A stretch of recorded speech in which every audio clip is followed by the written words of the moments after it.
So I'd say the main thing, we have a daily lunch slice special, and we've had a lot of construction workers coming in who want pizza. So we've definitely been serving them lunch. It's kind of increased our lunch business.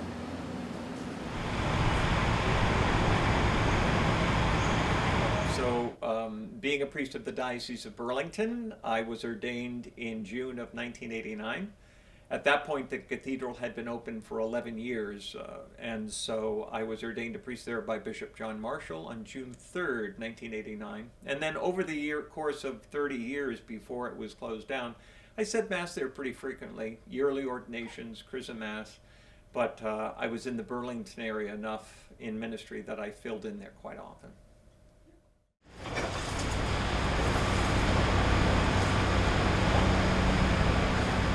So it was a long time coming. So unfortunately, you need to understand a little bit of the history. So back when the original cathedral was built, you know, downtown Burlington was hustling and bustling, and it was a very Catholic neighborhood, both around the cathedral as well as St. Joseph Church.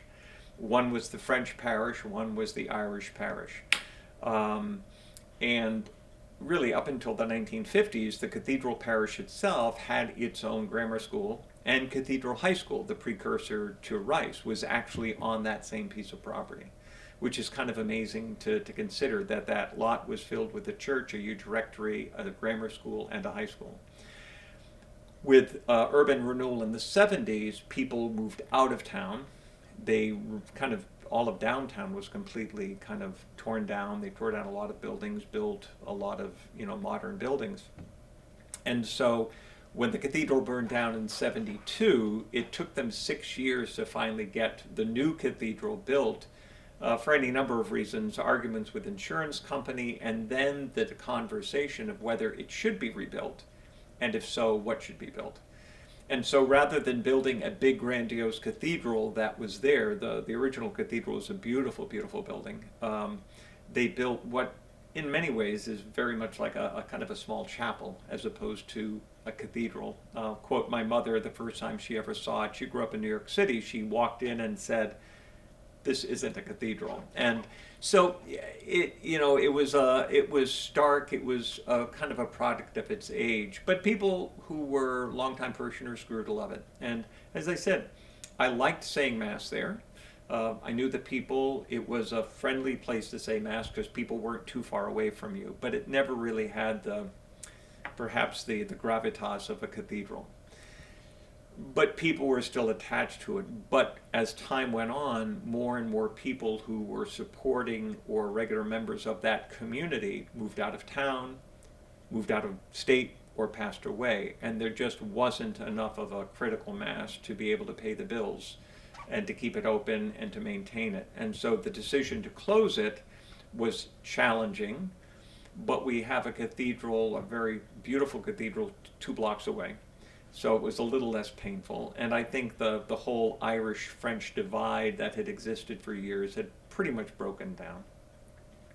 But then did the decision to deconsecrate it and then to take it down, I think parishioners overall were saddened but not terribly overwhelmed. I think if it wasn't going to be used as a church, I think they preferred it not to be there, as opposed to being turned into a bar or something else, a theater. The people who most were upset about it were some of the historical preservation people in the city, and so they tried to take steps to preserve it.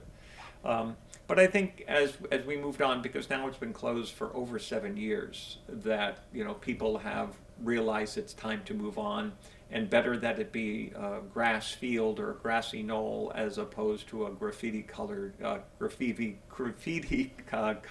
eyesore in the center of Burlington.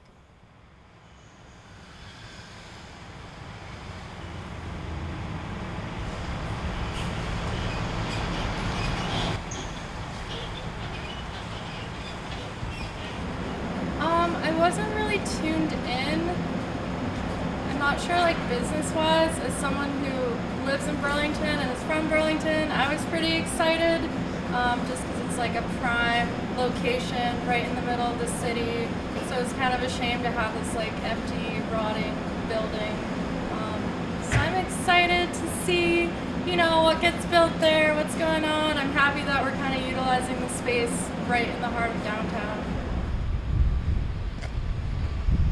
Yeah, so when a church, in the Catholic tradition, when a church or a parish is erected or created, a decree is issued by the bishop. And so you list all sorts of reasons, whereas, there's a need, there are people who are calling for it, therefore I hereby create Immaculate Conception Parish, or whatever the name. And then with the construction of a church, there's a formal, beautiful liturgy that you go through in terms of consecrating the site. So it involves the celebration of Mass, the anointing of the walls with chrism, a blessed oil, incense. If you have a little fire on the, you have a fire on the altar and you anoint the altar, it's actually very beautiful. So in order to deconsecrate, you go through kind of a similar process in reverse. And so there is a decree that is issued by the bishop explaining the reasons why a church needs to close and then be what is sometimes called relegated or deconsecrated. And then you go through a process of kind of removing those things from the building that would have been put in. So we took out altar, stations of the cross, stained glass windows, crosses, all of the things that we would use in the celebration of any of the liturgies, we take them out. And then there are some options. Sometimes church buildings are converted to something else. In places around the United States, churches have been turned into condos, have been turned into restaurants, have been turned into business buildings.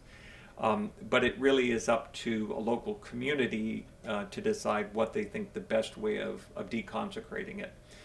And in light of the building itself, but also the fact that the parish community has to also support another church 2 blocks away, that's very expensive to maintain.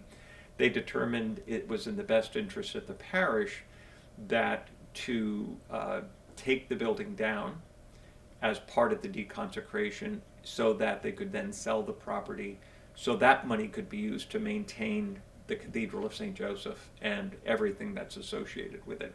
So it involves decrees and liturgies and ritual, both to create it and then to kind of uncreate it.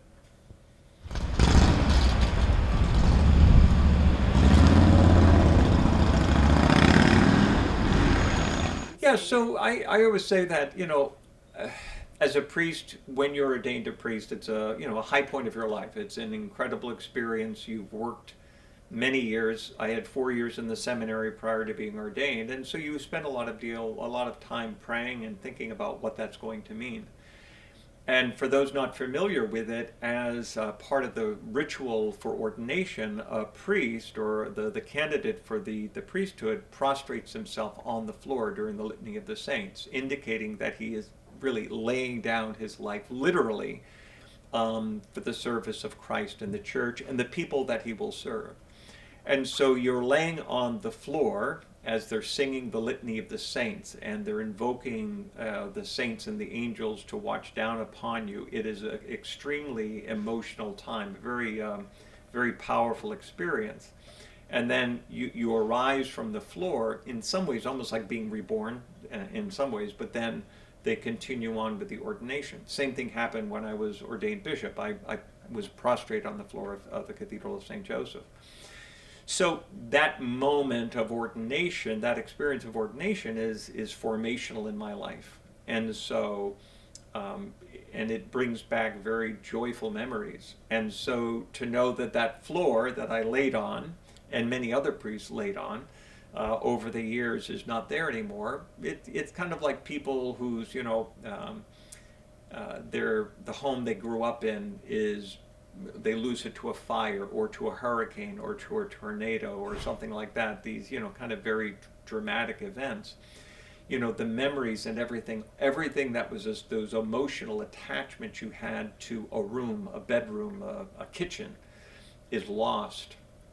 It can be very emotional. I think that's the case for me. It was that, it's bittersweet. I'm happy for the parish. I'm glad that we're able to move on to the next chapter. But looking back at my ordination 30-something years ago, I think back on that day and what a joyful day it was, and knowing that that building's not there anymore, it's a little bittersweet. As I said, I believe it's the right thing to do, but it doesn't mean that you can't be a little bit emotional about it.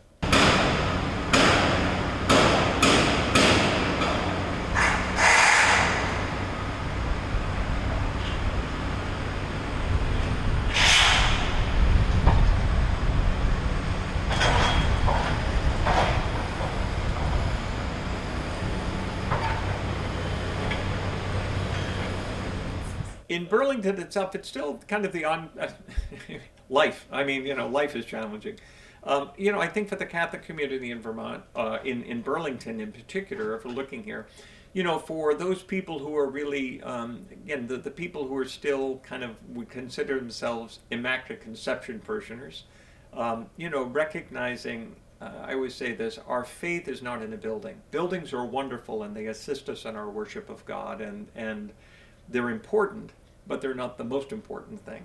I've been doing some listening sessions around the state over the last 2 weeks, and one of the points I made is I said, if every Catholic church in Vermont burned down tonight, and I'm saying I don't want that to happen, but if that were to happen, I said, what would happen? I said the next day, the priest would say Mass somewhere, people would gather, we would do pretty much exactly the same thing we do now, just in a different spot. And so I'm trying to help people understand that as important as buildings can be in our life of faith, because they allow us a space that's dedicated to the worship of God, we don't necessarily have to have a building like that in order to worship God.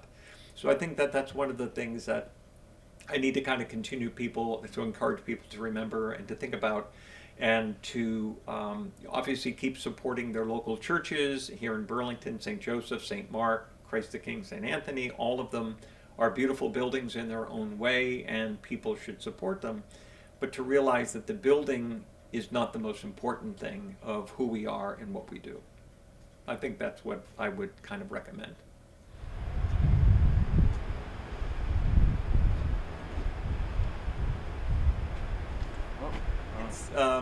We're trying to decide now what to do with the bell. So if you go to the site now, the bell tower is still there. So where the bell tower is on the corner of, it would be the corner of Cherry, I've got to get it right, Cherry and St. Paul, I think it is.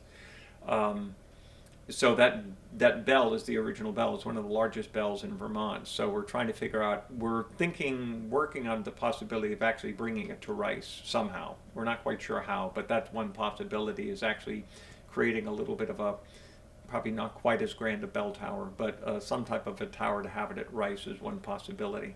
But I'd encourage people to go by while the building is being taken down, to see the work that's being done, and to realize that, as I said, even though the building isn't there, the blessings that came to people because of that site, because of both churches that were there and the schools that were there, the blessings that people receive, they don't disappear. They're still present and active in people's lives. And to thank God for the years that we were able to worship there, and thank God for the years that we have ahead of us.